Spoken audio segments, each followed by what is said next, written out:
এই যে দেখো ইনকাম করতেছো, আবার নতুন নতুন কিছু শিখতে পারছো, এই ব্যাপারগুলো বলো যে ইনকাম করতে গিয়ে, ক্লায়েন্টের কাজ করতে গিয়ে কেমন অনুভূতিটা হয়েছে?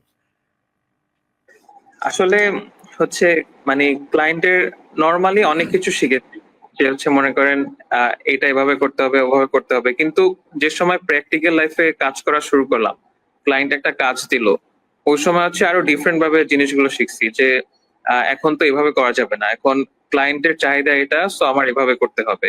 অথবা ক্লায়েন্ট মানে আমাকে কিছু কন্ডিশন দিয়েছে, তো এখন মেইন ব্যাপারটা হচ্ছে মানুষ শিখতে পারে ওই সময় যে সময় হচ্ছে প্র্যাকটিক্যাল লাইফে নামে এবং ক্লায়েন্টের কাজ শুরু করে।